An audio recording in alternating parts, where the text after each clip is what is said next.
Okay, let's do another example of solving a linear program in R. This time we'll do the window company. This is example number 3.1-9 in the Hilliard textbook. First off, let's recall this the setup that we had um, from when we kind of formulated and solved it by hand. And so our decision variables were W and A, number of wood framed windows, and A, aluminum framed windows. We wanted to maximize the profit, which was 300 W plus 150 A, such that we had limits on the 3 employees' labor. Jacob makes the wood windows and he can make 6 a day. Eva can make 4 aluminum sided windows a day, and Noah is in charge of the glass and he can create 48 square feet of glass per day. And the wood windows use up 6 square feet per window, and the aluminum framed windows take up 8 square feet of glass per window. And so in essence, Noah's labor is or the windows that can be created are limited in this way. So those are our constraints, and here we solved it via the graphical method. Let's this time switch it up and let's solve it via R. This one I want you to try. Okay, so I'll give you a couple kind of setup things to get you started, but then pause the video, give it your best attempt, and then if you get stuck, start playing the video until you catch up and fix what went wrong, and then pause it again and see if you can get a little bit farther each time. It's really good to practice coding so that you can get better at it. So what we're going to do here is, here's where I want you to put in your solution. You notice there's no code chunks here yet. The way to add a code chunk, let me move my face out of the way, is with this little +C, and then you can add an R code chunk there. You can also add a code chunk with the keyboard shortcut Control-Alt-I, and that creates a code chunk. The code chunks each have these triple backticks to start, a curly brace with R to telling that's the programming language that you want in that code chunk, and then it ends in triple backticks as well. So it's important that you have those triple backticks at the start and end to kind of know what's code and what's not code. Okay. So here I'll pull back. Here's the formulation. And so pause it now with the formulation on the screen and go ahead and try to code up this example and solve it. Do you get the same solution that we got here, which was a solution of 6 wood windows and 1.5 aluminum framed windows? Go ahead and try.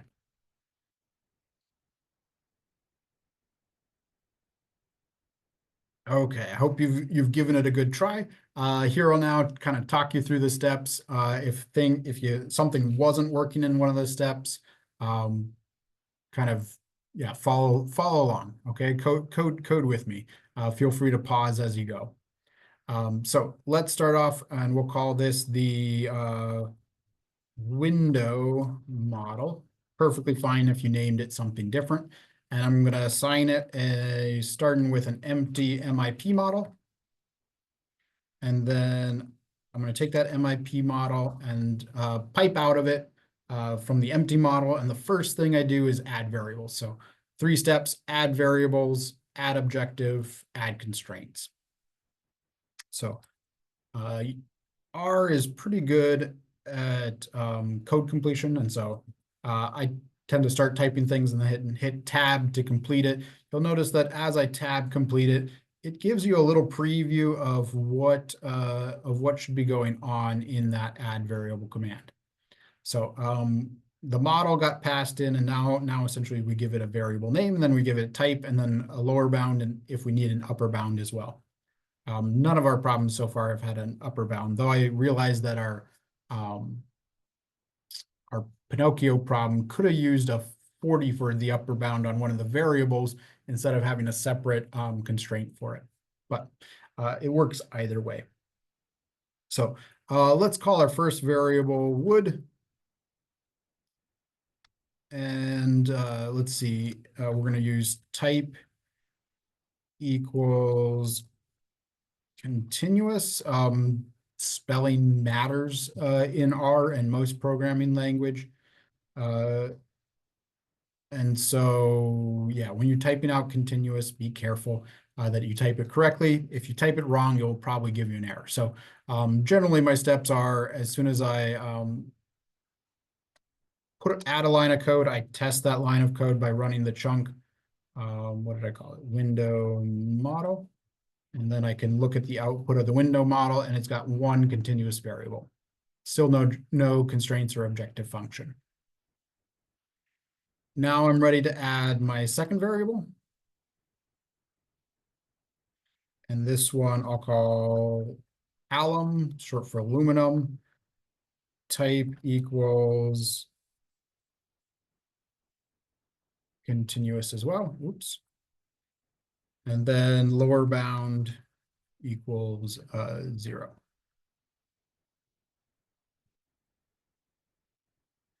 Feel free to copy and paste. That's how I code most of the time, is that I'm copy and pasting code from the previous example and then just tweaking one or two things. You got to be careful, though, as you're doing it, that you make sure you update everything that needs to be updated. And sometimes it's more work to change everything than code from scratch. So kind of beware of the trade-offs there of copy and pasting code versus just coding each line individually, making sure that you're not introducing errors from the last problem. Okay, I've added my two variables. I've only got two variables so I'm good to go. Now I'm ready to set the objective. And the objective should be 300 times the wood plus 150 times the aluminum sided window. Okay.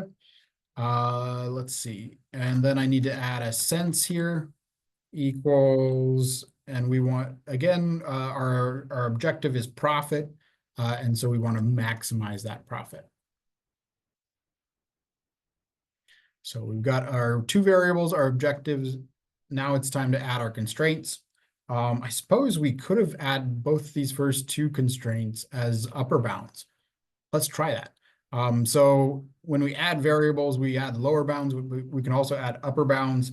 And so for our wood variable, we can add UB for upper bound equals 6.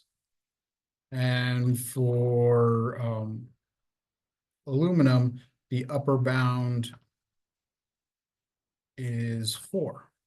Okay. Just thought of that. Hadn't thought of that before, but in this case, that eliminates two of the constraints that we would have needed to type in. And now we only need to add the one constraint for Noah's glass. And so that's going to be 6 times wood plus 8 times aluminum. And we want that to be less than or equal to 48 square feet of glass. Okay, let's double check that by running this. Okay, we've got two continuous variables, a maximized model with one constraint. Looking pretty good. Okay, we've got our variables, we've got our objective, we've got our constraints. Now we're ready to solve. And so let's go ahead and solve it. So I'll save our window, the solution into something called window result. I'll take that window model and I'll pipe it into the same solve command. Now, I'm not going to get this right off the top of my head, and so I'm going to go ahead and copy it from up here and paste it down there. So let's go ahead and run that.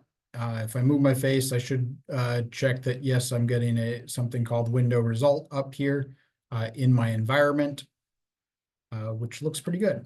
Let's go ahead and take a look at the results that we got out of there. So we look at window result, and if we do $, we can get our objective value. Let's start with our status. Success. Yay, it's good to check that. Depending on what solver it is, sometimes it will give you confusing results when it fails. And so oftentimes it'll just give you zeros for all your variables, even if that's not a feasible solution.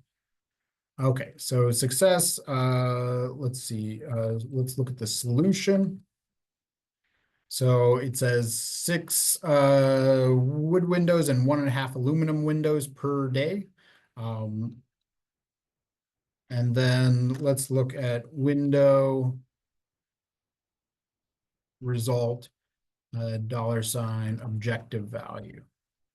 2025, that matches up with what we had in our notes. And so, yep, 6 wood framed windows, 1.5 aluminum framed windows for a net profit of 2025.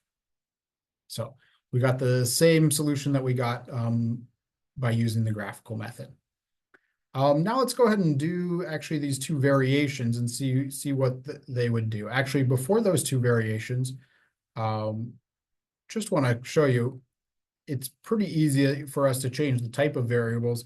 And so let's say we didn't want to leave windows half finished on a day. So instead of finishing 1.5 aluminum windows, we could say each day you should completely finish whatever windows you're working on.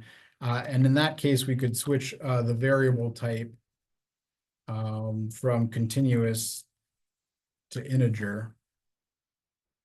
And then it'd say, well, make 6 wood windows and 1 aluminum window. That would be a feasible solution, and you'd make a profit of 1,950. So you'd lose the $75 in profit from that half window that you would have made by allowing continuous solutions.